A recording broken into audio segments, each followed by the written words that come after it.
उस मुख्य महारानी का चेहरा देखा तुमने? हाँ देखा। बस करो अब मदिरा पीना।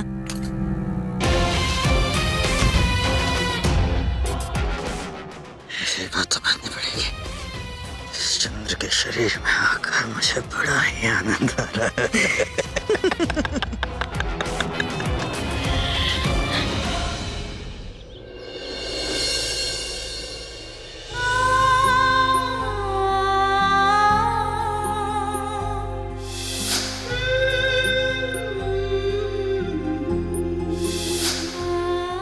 मेरे हृदय की बात मैं आज तक समझ नहीं पाई। मैं आपसे कहना चाहती हूँ कि इससे पहले कि महाराज का रोग दिन प्रतिदिन बढ़ता जाए, मुझे शीघ्र उन्हें औषधि देनी होगी। अभी तो मुझे अभी ही जाकर औषधि देनी चाहिए महाराज को।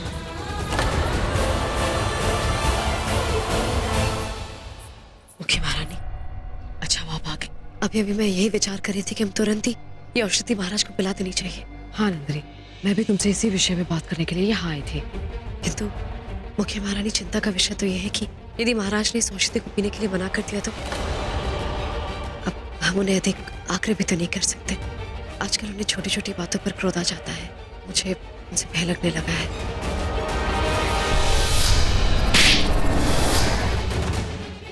हाँ नंदिनी, डर तो मुझे भी लगता है। ये तो महारानी में प्रयास तो करना होगा। कदाचित यदि हम प्रयास करें तो ये औषधि वो पी ले। काश बिंदुसार ने मेरी बात मान ली होती, तब चंद्र को इस हालत में देखने में मजा भी आता। ऐसे में अच्छा यही है कि चंद्र की तबीयत जल्द से जल्द ठीक हो जाए। इतना निर्दयी चंद्र को मैंने पहले कभी नहीं देखा। महारानी, क्या वो क्या सोच रही हैं आप? कुछ नहीं, मैं केवल चंद्र की हालत के बारे में सोच रही थी। हमें अभी चलना चाहिए, चलो।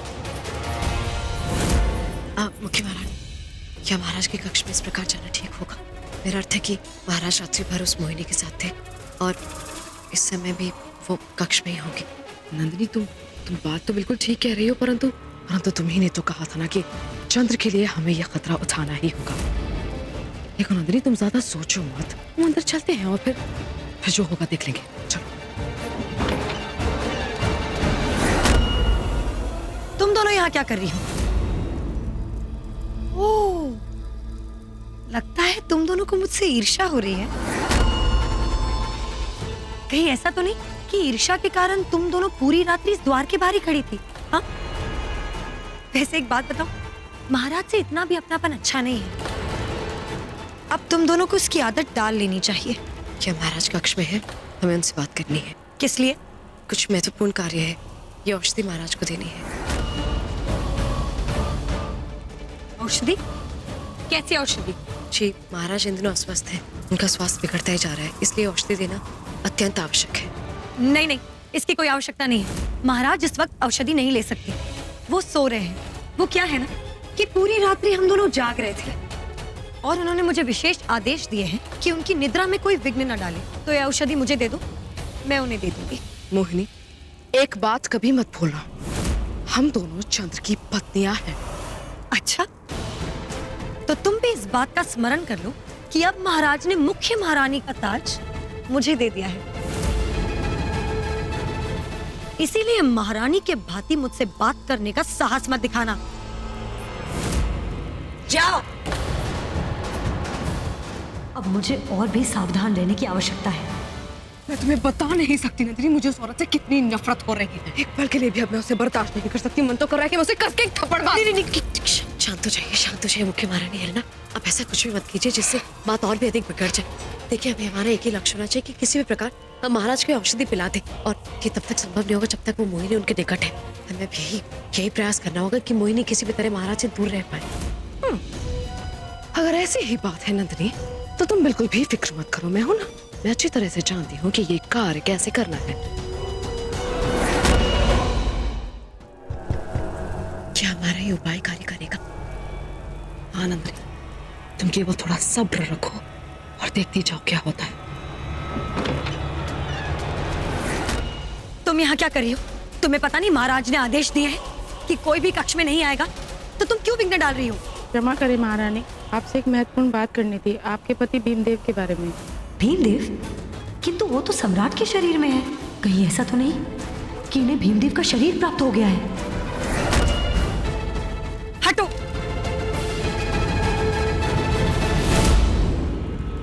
मैंने अपना कार्य कर दिया है, अब तुम्हारी बारी है। तुम कैसे भी करके चंद्र को ये औषधि पिलाकर ही वापस आना। तब तक मैं इस मोहिनी पर नजर रखती हूँ। तुम जाओ, जल्दी जाओ।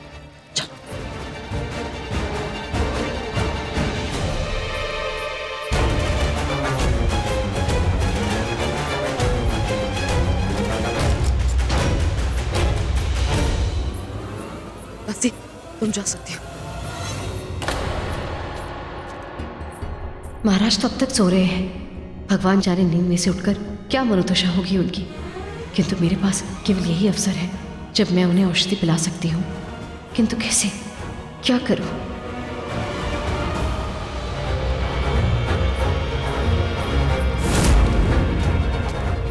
ये तो इतनी जल्दी वापस आ गए, अब क्या करूं? कैसे रखूं उसे? अरे ये कक्ष तो बंद है, तो फिर उस दासी ने भीमदेव का नाम क्यों लिया?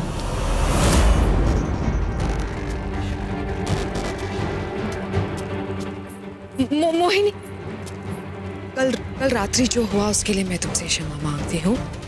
वो क्या है ना कि नंदिनी ने जो मुझे तुम्हारे बारे में बताया तो मुझे लगा कि वो सत्य नहीं है, और फिर जब मैंने तुम्हें स्वयं महाराज के साथ देखा तो मुझे यकीन आ गया। ठीक है, हटो मेरे मार्ग से। मोहिनी, तुम मुझे ठीक से समझ नहीं पा रही हो, बल्कि तुम मुझे गलत समझ रही हो।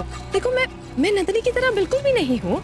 मैं तुम्हारे और चंद्र के बीच में कभी भी नहीं आऊंगी, बल्कि मैं तो तुमसे ये चाहती हूँ कि तुम महाराज से मेरे बारे में बात करो कि वो मुझ पर कोई अत्याचार ना करे। मैं किसी भी तरीके की कोई मुश्किल नहीं खड़ी करूंगी, एक चुपचाप एक कोने में पड़ी रहूंगी, कुछ गलत नहीं करूंगी। और बस मैं चाहती हूँ कि तुम महाराज से ये कहो कि वो मुझे महल से ना निकाले। और मैं तुम्हारे लिए महाराज से अनुरोध क्यों करूं? उसके बदले में तुम जो चाहे वो ले सकती हो। ये मुकुट तो बहुत ही छोटी सी बात है, मेरे पास तो इससे भी बहुत ज्यादा कीमती गहने और जेवरात है। तुम चाहो तो वो सब रख लो। तुम सत्य कह रही हो? हाँ, मैं बिल्कुल सत्य कह रही हूँ। यदि तुम्हें मेरी बात पर यकीन नहीं आ रहा है तो तुम मेरे साथ चलो, मैं तुम्हें दिखा देती हूँ। आओ, चलो।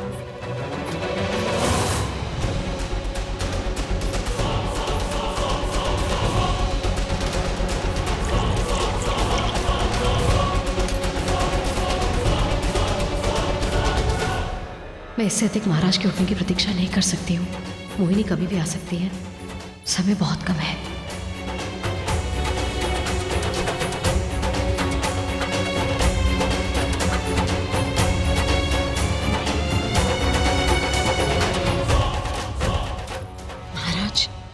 महाराज,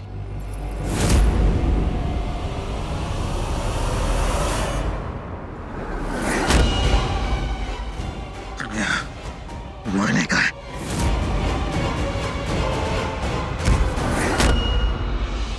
जब देखो मोहिनी मोहिनी करते रहते हैं आप। क्या जादू करते उसने आप पर?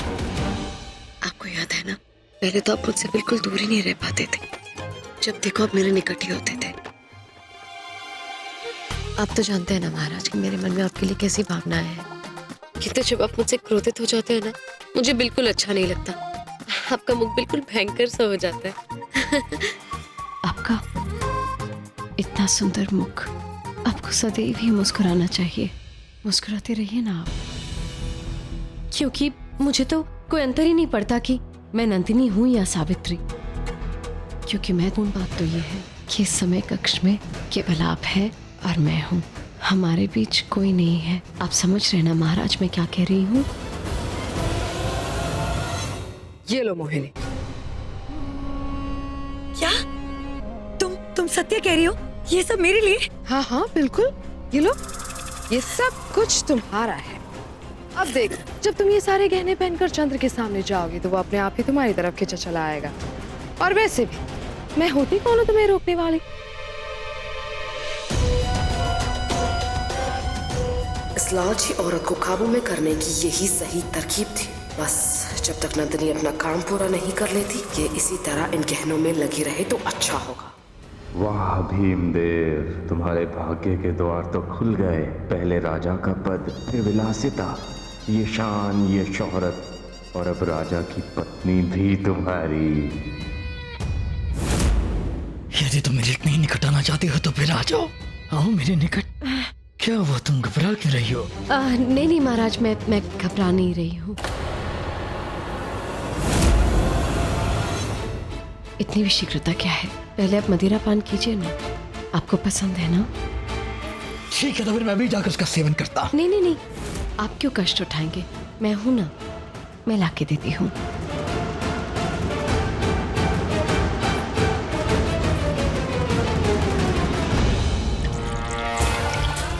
मुझे क्षमा कर दीजिए महाराज कि मुझे आपके समक्ष ये स्वांग रचना पड़ा, किंतु मेरे पास अब कोई उपाय शेष नहीं।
नंदिनी, क्या तुमने कार्य पूर्ण किया? क्योंकि अभी भी मोहिनी मेरे कक्ष से निकलकर बाहर गई है। मैं इससे ज्यादा उसे और नहीं रोक कर रख सकती थी।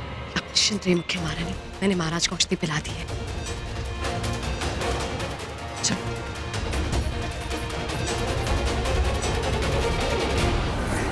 तो ये बात है, मोहिनी तुम इतनी मूर्ख हो कैसे सकती हो? वही मैं सोचूं कि हेलेना मुझसे इतने अच्छे से क्यों बात कर रही है और उसने मुझे अपने सारे गहने क्यों दे दिए? तो ये उनका षड्यंत्र था मुझे चंद्र से दूर रख के उन्हें औषधि पिलाने के लिए। कहीं ऐसा ना हो कि इस औषधि के प्रभाव से चंद्र की आत्मा प्रभावित होकर भीमदेव की आत्मा पर काबू कर ले। मुझे कुछ करना होगा। पहले तो मुझे ये बताओ धर्मा, ऐसा क्या हो गया कि तुमने मुझे तुरंत महल बुलवा लिया? यहाँ किसी प्रकार का कष्ट तो नहीं है ना तुम्हें? कोई प्रताड़ित तो नहीं करता? नहीं, सब कुशल है, किंतु मुझे तुमसे कुछ पूछना है और मेरी अपेक्षा है कि तुम मुझे सत्य अवश्य बताओगी। सत्य? तुम किस सत्य की बात कर रही हो धर्मा? तुम्हारे अपहरण का सत्य। तुम्हारा अपहरण किसने किया था? राजकुमार अडोनिस या राजकुमार बिंदुसार? कौन तुम्हें महल तक लाया था? बताओ मुझे। मेरी ओर देखो और मुझे बताओ। मेरा सत्य जानना अति आवश्यक है। भगवान के लिए मुझे सत्य बताओ। मेरे इस प्रश्न से किसी का भविष्य जुड़ा है, मुझे बताओ। ठीक है धर्मा, मैं तुम्हें सत्य बताती हूँ। राजकुमार बिंदुसार का मेरे अपहरण से कोई संबंध नहीं है। वो तो राजकुमार एडोनिस है जिन्होंने मेरा अपहरण किया था, और उसके बाद राजकुमार बिंदुसार ने तो मेरी रक्षा की थी। वो तो निर्दोष है। राजकुमार एडोनिस उनके भाई हैं, जिन्हें महाराज के दंड से बचाने के लिए उन्होंने वो आरोप अपने ऊपर ले लिया और मुझसे कहा कि ये मैं सत्य किसी से भी ना कहूँ। इसका तात्पर्य है कि मैं राजकुमार बिंदुसार से उस अपराध के लिए घृणा करती आ रही हूँ जो कदापि उन्होंने किया ही नहीं। हे भगवान, मेरे कारण उन्हें कितना कष्ट भोगना पड़ा। सबके समक्ष महाराज ने उनका पद उनसे ले लिया, उनका अपमान किया। मुझे महाराज से अवश्य ही उस विषय में शीघ्र अतिशीघ्र बात करनी होगी। बस अब ईश्वर से यही कामना है कि औषधि अपना कार्य करना आरंभ कर दे और महाराज का मानसिक संतुलन पुनः लौट जाए।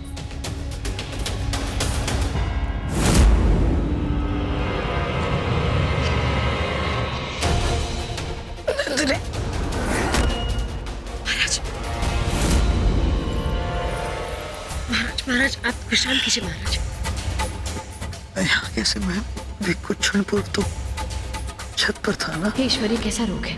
इसका अर्थ है कि महाराज को कुछ भी स्मरण नहीं। और मेरे सर में इतनी पीड़ा क्यों हो रही है? देखिए महाराज, अब इतना सोचिए मत। आप तनिक विश्राम कीजिए, शीघ्र ही सब कुछ ठीक हो जाएगा। प्रणाम महाराज।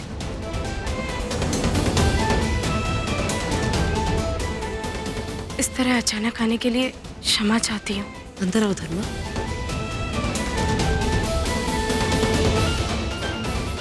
क्या वो पत्री सब कुछ ठीक तो है? महाराज, बात आपके पुत्र के विषय में है। बिंदुसार के विषय में? धर्मा क्या अपने क्षमा करना चाहती है? नहीं महाराज, अभी तो मैं ये बताने आई हूँ कि राजकुमार बिंदुसार का कोई दोष नहीं, दोष मेरा है। ये क्या कह रही हो धर्मा? हाँ माँ, इतने समय तक मैं यही सोचती रही कि राजकुमार बिंदुसार ने मेरी सखी का अपहरण किया, उसके साथ अशिष्टता की, और उसी के लिए महाराज ने राजकुमार बिंदुसार से उनका पद वापस ले लिया। किंतु सत्य तो ये है कि उन्होंने मेरी सखी का अपहरण कभी किया ही नहीं था। तो यदि बिंदुसार अपराधी नहीं है तो कौन है? और बिंदुसार ने इस अपराध का स्वीकार क्यों किया? वास्तविक दोषी राजकुमार अडोनिस थे महाराज। क्या? उन्होंने मदिरा के नशे में मेरी सखी के साथ ये अपराध किया था, और अपने भाई को दंड से बचाने के लिए राजकुमार बिंदुसार ने पूरा अपराध अपने ऊपर ले लिया। धर्मा, क्या आपको पूर्ण विश्वास है कि सत्य यही है? हाँ महाराज, मैंने स्वयं अपनी सखी से इस बात की पुष्टि की थी, और राजकुमार बिंदुसार ने उन्होंने उसे सत्य बताने से मना किया था, और हम सब इतने समय तक अंधकार में थे। हमने उन्हें उस बात का दंड दिया जो अपराध उन्होंने किया ही नहीं था। महाराज, मैं आपसे निवेदन करती हूँ कि आप राजकुमार बिंदुसार को उन्हें उनका पद लौटा दें।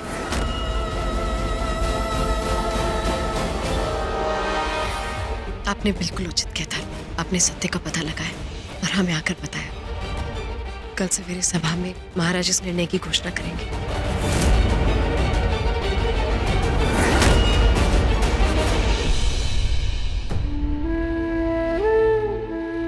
आपका बहुत बहुत धन्यवाद महाराज।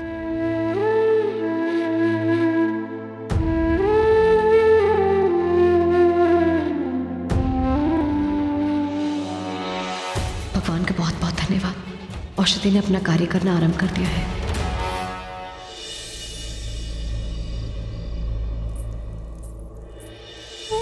आपने आज रात्रि भोजन नहीं किया, आपको नींद नहीं आएगी, इसलिए फल खा लीजिए।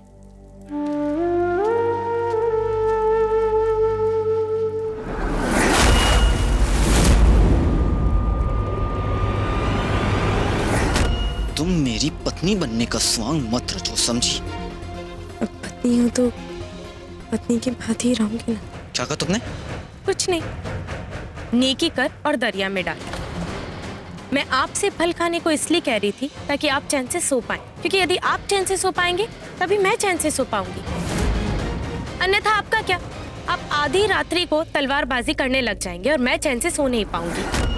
भली भांति जानता हूँ कि तुम कितनी स्वार्थी हो, केवल अपने विषय में सोचती हो, किंतु फिर भी मुझे तुमसे कुछ नहीं चाहिए, कुछ भी नहीं। अब यहाँ से चली जाओ और मुझे परेशान मत करो, क्योंकि तुम्हारा चेहरा देखने के पश्चात वैसे भी मुझे नींद कम आती है, इसलिए सोते समय अपना चेहरा मुझसे दूर रखना। ठीक है, मुझे भी कोई रुचि नहीं सोने से पूर्व आपका चेहरा देखने में, अन्यथा मुझे भी भयानक सपने दिखाई देंगे। मैं तो केवल आपको ये बताने आई थी कि मैं निर्णय ले चुकी हूँ और महाराज को मैंने उस विषय में सूचित भी कर दिया है। तुमने क्या कहा या क्या किया, मुझे जानने में कोई रुचि नहीं है।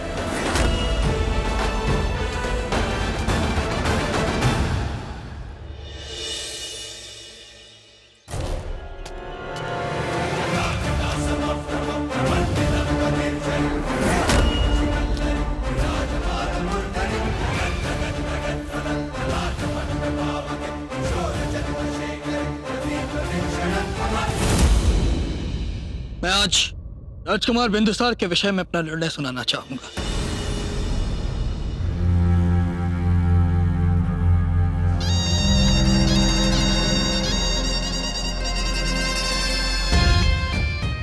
और बहुत ही सोच समझकर मैंने निर्णय लिया है कि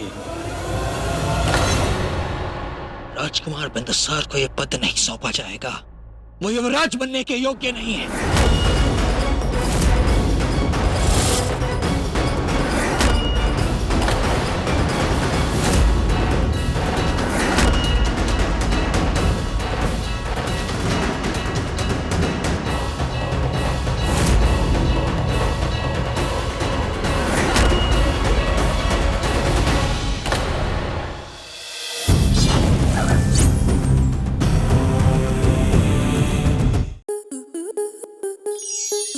स्टार प्लस के ऐसे ही और बेहतरीन लम्हे देखने के लिए सब्सक्राइब करें हमारे YouTube चैनल को।